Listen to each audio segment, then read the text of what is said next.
Hello बच्चों, कैसे हो आप लोग? अच्छे होंगे बेटा।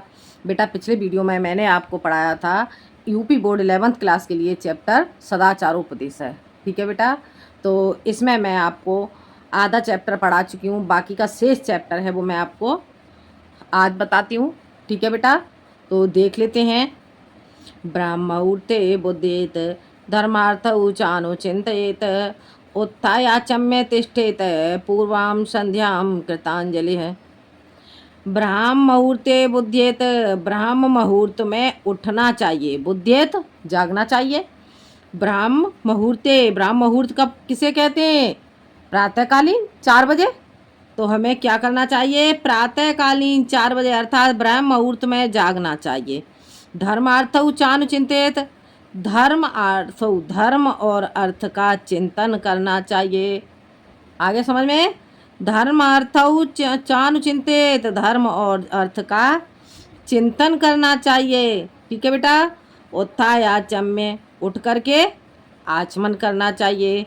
तिष्ठेत पूर्वाम संध्यायाम कृतांजलि, तिष्ठेत बैठना चाहिए। पूर्वाम पूर्व संध्या अर्थात प्रातःकालीन संध्या के लिए कृतांजलि हाथ जोड़ करके बैठना चाहिए। ठीक है बेटा। आगे देखते हैं। अक्रोधन है सत्यवादी, भूतानाम हिंसक है, अनुसूयुर्जिहाश्च शतं वर्षाणि जीविते। ठीक है बेटा। क्या हो जाता है? अक्रोधन, क्रोध को न करने वाला। ठीक है, कैसा होना चाहिए? क्रोध को न करने वाला। अब इसका बेटा जो संदर्भ है, संदर्भ बेटा वही रहेगा। प्रसंग इसका क्या हो जाएगा? प्रस्तुत श्लोक में बताया गया है कि मनुष्य किन गुणों के द्वारा लंबी आयु को प्राप्त कर सकता है। आगे समझ में क्या हो जाएगा? प्रस्तुत इसमें प्रसंग में क्या लिखोगे?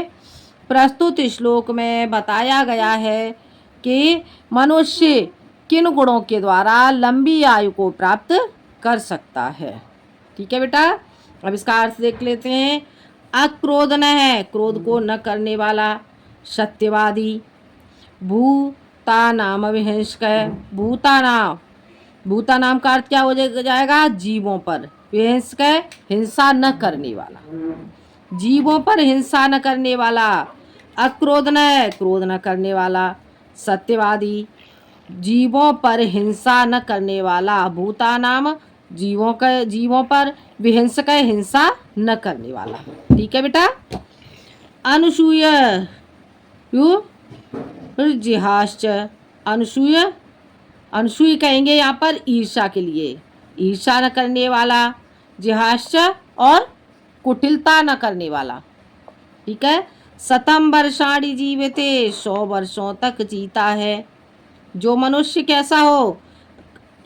अक्रोधन है, क्रोध को न करने वाला। सत्यवादी, जीवों पर हिंसा न करने वाला। ईर्षालु न हो और कुटिल न हो, ऐसा मनुष्य 100 वर्षों तक जीवित रहता है। हो गया क्लियर? समझ आ गया बेटा? आगे बढ़ते हैं। अगला देखते हैं। अकीर्तिम विनयो हन्ते, हन्त्यनर्थम पराक्रम, हन्त्य नित्यम क्षमा क्रोध माचारो हन्त्य लक्षणम। अब बेटा इसका प्रसंग क्या लिखेंगे? प्रसंग इसका लिखेंगे बेटा। प्रस्तुत श्लोक में विनम्रता, पराक्रम, क्षमा की उपयोगिता के बारे में बताया गया है। क्या हो जाएगा बेटा इसका प्रसंग? प्रस्तुत श्लोक में विनम्रता, पराक्रम तथा क्षमा की उपयोगिता के बारे में बताया गया है। ठीक है, देख लेते हैं हम इसका अर्थ। विनयो अकीर्तिम हन्ति, विनय के द्वारा, विनय क्या करती है? अकीर्ति को नष्ट करती है। ठीक है, विनय के द्वारा अकीर्ति को नष्ट किया जा सकता है। ठीक है। हन्त्यनर्थम पराक्रम, और पराक्रम के द्वारा जो अनर्थ हो है उसे नष्ट किया जा सकता है। आगे बेटा समझ में? विनय के द्वारा अकीर्ति को नष्ट किया जा सकता है पराक्रम के द्वारा अनर्थ को नष्ट किया जा सकता है। हन्ति नित्यम क्षमा क्रोध, हन्ति नित्यम, हन्ति नष्ट करता है, नित्य ही क्षमा, किसे? क्रोध को। नित्य ही क्षमा क्रोध को नष्ट करती है। माचारो हन्त्य लक्षणम, और सदाचार के द्वारा अलक्षणों को दूर किया जा सकता है, अर्थात बुरे गुणों को, जो बुरे गुण होते हैं उन्हें दुर्गुणों को दूर किया जा सकता है। ठीक है बेटा, एक बार और इसका अर्थ देख लेते हैं। अकीर्तिम विनयो हन्ते, विनय के द्वारा अकीर्ति को नष्ट किया जा सकता है। हन्त्यनर्थम पराक्रम है, पराक्रम के द्वारा अनर्थ को नष्ट किया जा सकता है। हन्त्य नित्यम क्षमा, क्रोध है, और नित्य ही क्षमा के द्वारा क्रोध को नष्ट किया जा सकता है। माचारो हन्त्य लक्षणम, और सदाचार के द्वारा अलक्षणों को दूर किया जा सकता है। ठीक है बेटा, आ गया समझ में? श्लोक समझ में आ गया होगा बेटा। आगे बढ़ते हैं। अभिवादनशीलस्य नित्यं वृद्धोपसेविनः, अभिवादनशीलस्य नित्यं वृद्धोपसेविनः, चत्वारे तस्य वर्धन्ते आयुर्विद्या यशोबलम। देखते हैं बेटा इसका प्रसंग क्या लिखोगे। प्रस्तुत श्लोक में बड़ों का सम्मान करने पर होने वाली उपलब्धियों के बारे में बताया गया है। प्रस्तुत श्लोक में बड़ों का सम्मान करने पर होने वाली उपलब्धियों के बारे में बताया गया है। ठीक है बेटा, देख लेते हैं हम इसका अर्थ। अभिवादनशीलस्य नित्य वृद्धोपसेवनः, नित्य ही अभिवादन करने से, किसका? अभिवादन करने से, आदर करने से। वृद्धोपसेवनः, और वृद्धों की सेवा करने से। चत्वारि तस्य वर्धन्ते, चत्वारि चार, तस्य उसके, उसके वर्धन्ते उसके बढ़ते हैं, उसके चार गुण बढ़ते हैं। आयुर्विद्या यशोबलम, आयु विद्या यश और बल, ये चारों बढ़ते हैं। अर्थात नित्य ही अभिवादनशीलस्य, नित्य ही अभिवादन करने से, और वृद्धों की सेवा करने से, वृद्धोपसेवनः, वृद्धों की सेवा करने से।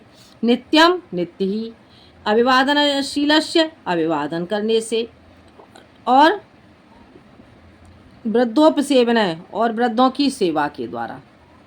नित्य ही अभिवादन के द्वारा, नित्य अभिवादन के द्वारा, और वृद्धों की सेवा के द्वारा।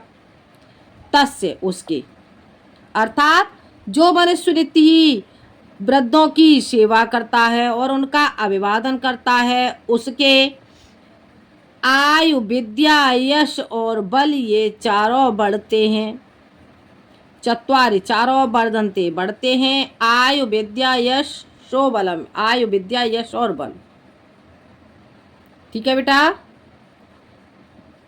तस्य यानी कि जो मनुष्य नित्य ही, जो मनुष्य नित्यम अभिवादनशील से, नित्य ही वृद्धोपसेवनः, नित्य ही वृद्धों की सेवा और अभिवादन करने से उसके आयु विद्या यश और बल, ये चारों बढ़ते हैं। हो गया क्लियर? समझ आ गया बेटा? आगे बढ़ते हैं। व्रतम यत्नेन संरक्षेत वित्तमा याति याति च, अक्षीणो वित्तत क्षीणो व्रततस्तु हतो हतः। व्रतम यत्नेन संरक्षेत वित्तमा याति याति च, अक्षीणो वित्तत क्षीणो व्रततस्तु हतो हतः।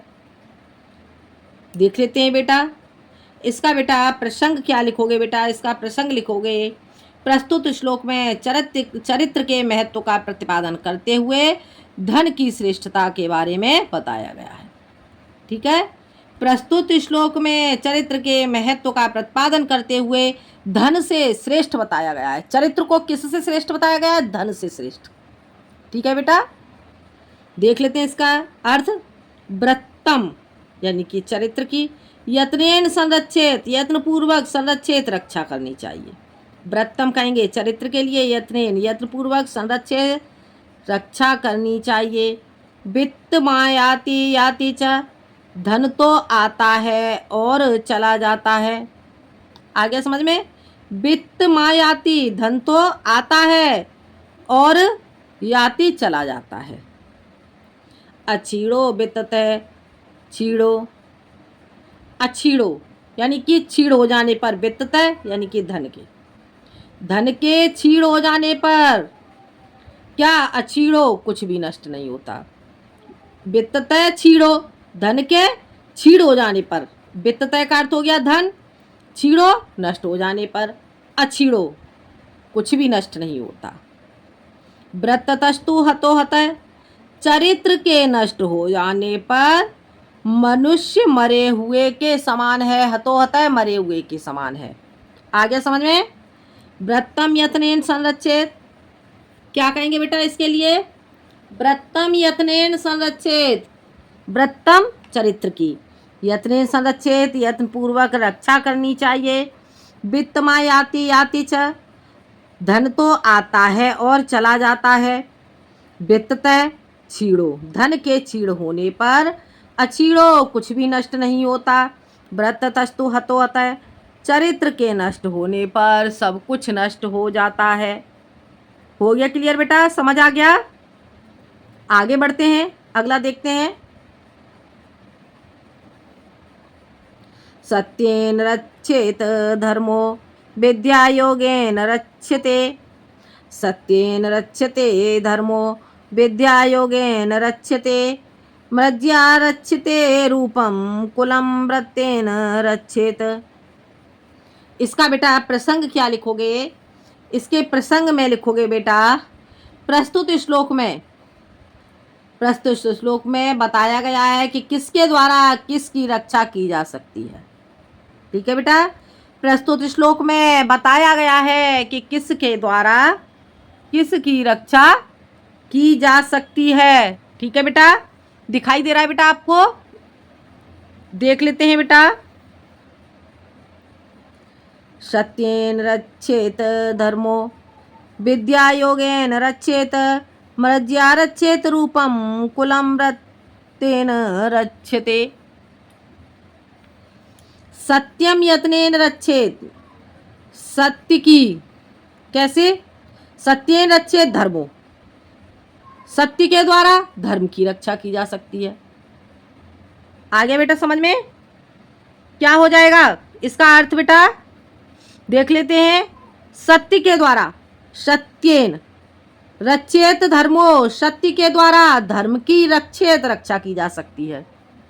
सत्य के द्वारा धर्म की रक्षा की जा सकती है। विद्या योगेन रक्षेत, और योग के द्वारा विद्या की रक्षा की जा सकती है। आगे समझ में? सत्य के द्वारा धर्म की रक्षा की जा सकती है और योग के द्वारा विद्या की रक्षा की जा सकती है। मृज्या रक्षेत रूपम, मृज्या का अर्थ क्या हो जाएगा? मांझना, अर्थात स्वच्छ करना। तो स्वच्छता के द्वारा रूपम रक्षेत, रूप की रक्षा की जा सकती है। स्वच्छता के द्वारा, मृज्या का अर्थ क्या हो गया? मांझना, स्वच्छ करना। तो स्वच्छता के द्वारा रूप की रक्षा की जा सकती है। कुलम व्रतेन रक्षेत, चरित्र के द्वारा कुल की रक्षा की जा सकती है। हो गया क्लियर बेटा? आगे समझ में?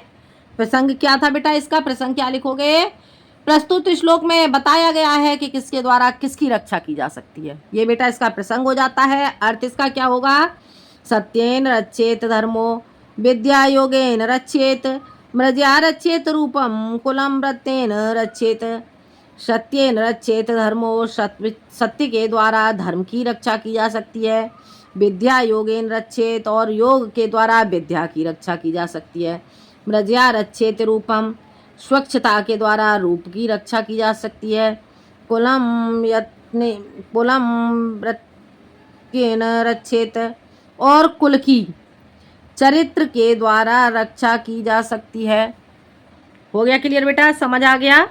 आगे देखते हैं। लास्ट श्लोक है बेटा, ये देख लेते हैं। श्रूयताम धर्म सर्वस्वम श्रुत्वा